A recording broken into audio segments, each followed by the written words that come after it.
Welcome back to the Make Time for Success podcast. This is episode number 265. If you are like me, it is likely you are in the midst of trying to figure out what is happening in 2026. Maybe you're doing a mix of relaxing, reflecting, tidying your home, getting ready to go back to work full steam, and thinking about what you want from this year and from yourself. And that would make you like so many millions of other people around the world. So you are in good company. I thought I would take this episode to share with you the reasons why sometimes change and creating change can feel beyond us and how to get past that kind of resistance so that this year, the beautiful 2026, can be the year that you shine. Let's go listen to this episode together now.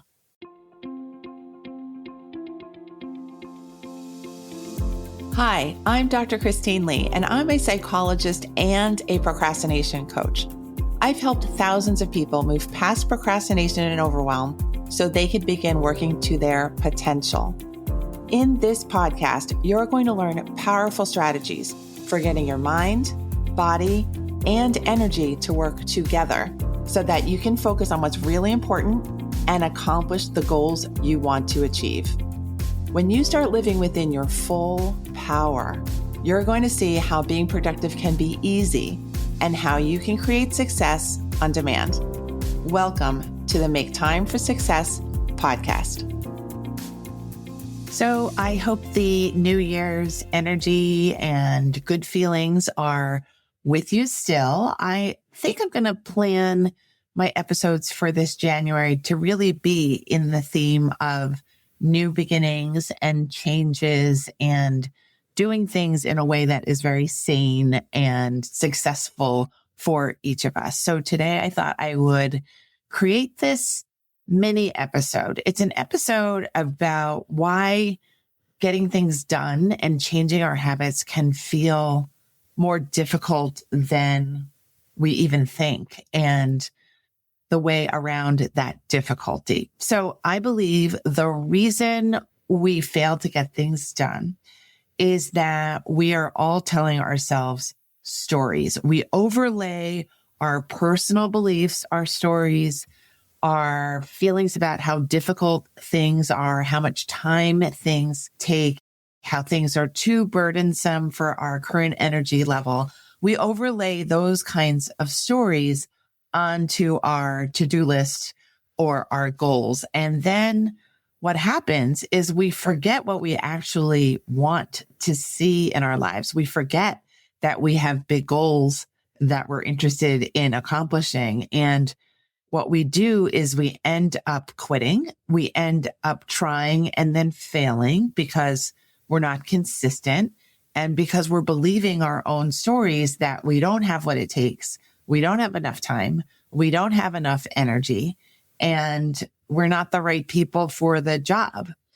But then what happens is, I would say, somewhat sad. We end up living with, tolerating, and accepting the original situation, the one that we actually wanted to get out of, the less preferred circumstances. And I'm just thinking the year 2026 is going to be different for all of us. We're going to take this year and decide, maybe it's not a radical transformation, but it is certainly not going to be a year where we just accept the same old, the same stuff that we really weren't happy with in 2025. And of course, 2025 wasn't all bad. So we need to leave 2025 with gratitude, but come into 2026 with really a transformational attitude about what we're able to do with our days. Just a single day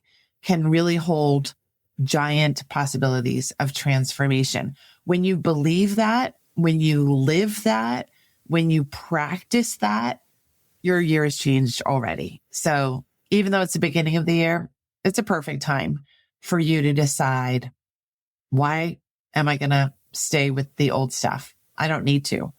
The new year really works for millions of people as an opportunity to say, I'm going to bypass all of my old thinking because everybody else is trying to.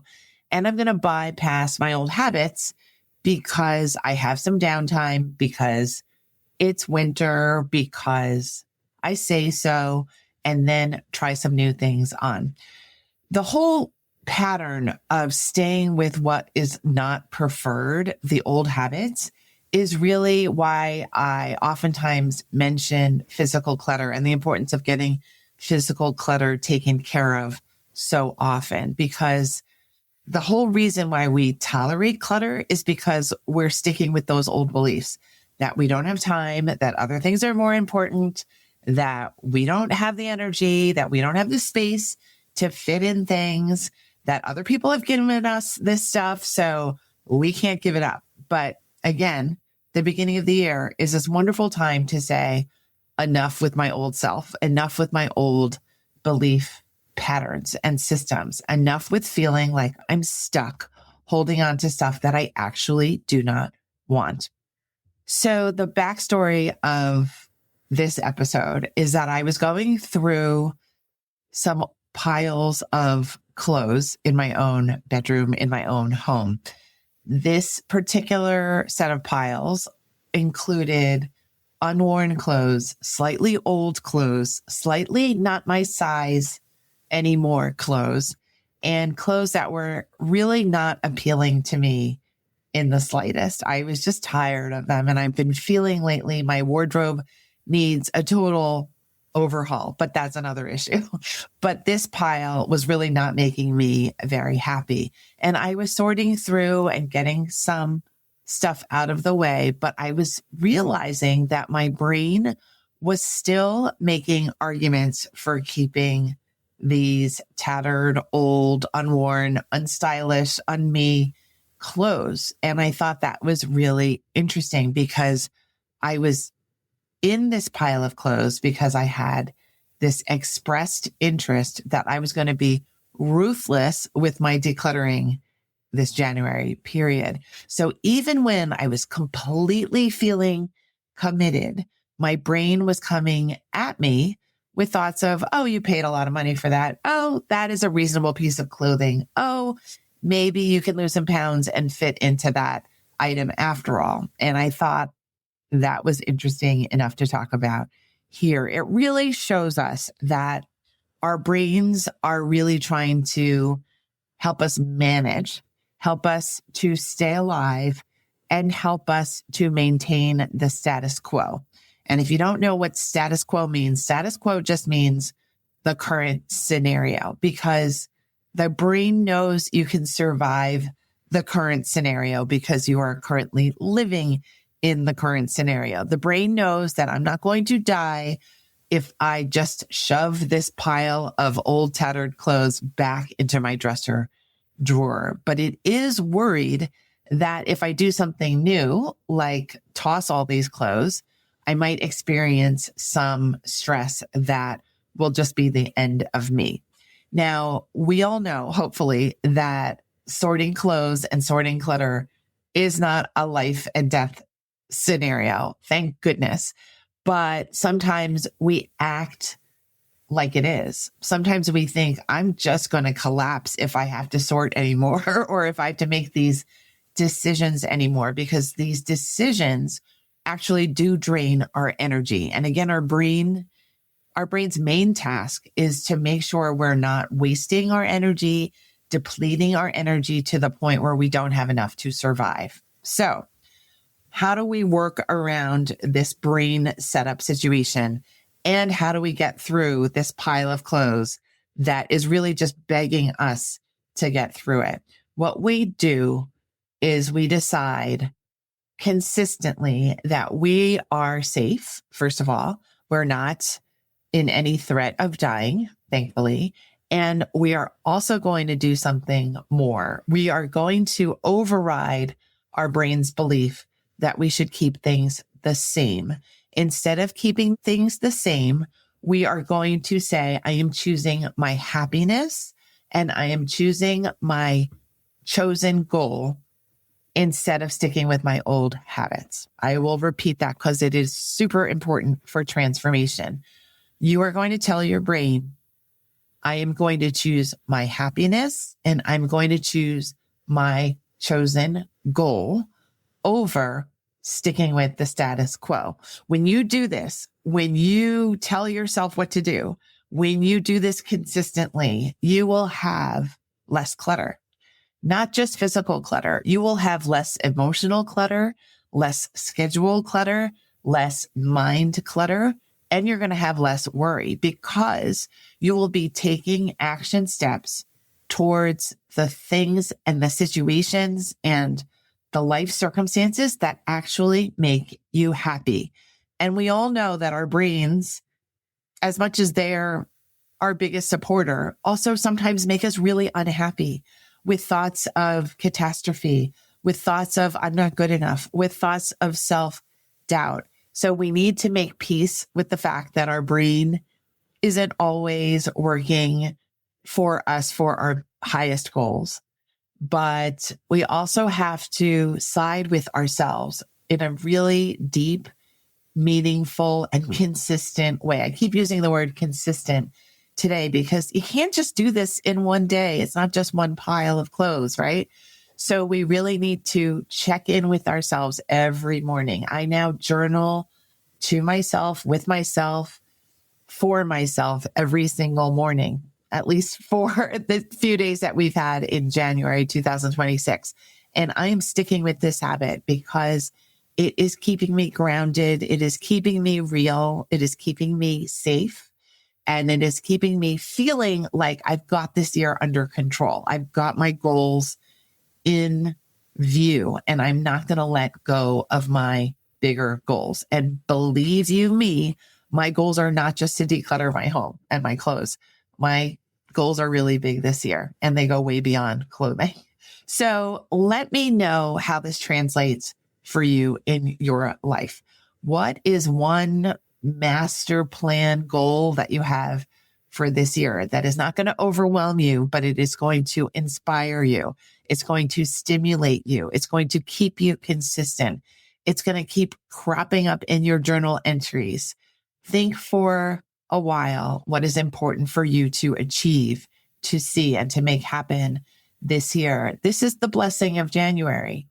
And of course, things can change way before January 31st of this year, but things might also change for the better. Things might change in the direction of you becoming a person who lives by their dreams, lives by their words, and lives by their plans. I really hope that for you. And I hope that you find that it's not difficult, that it's actually really what you've been craving all along. If you would like a beautiful free download that goes with this lovely New Year's message, I invite you to go to maketimeforsuccesspodcast.com/reflection. Again, go to maketimeforsuccesspodcast.com/reflection. And you'll get that free download to work through your own thoughts about what you need this year. Remember, you can change yourself for any reason at any time. And you can take your turn and think about what you want right now. I've already done my thinking for this year. Now it's your turn.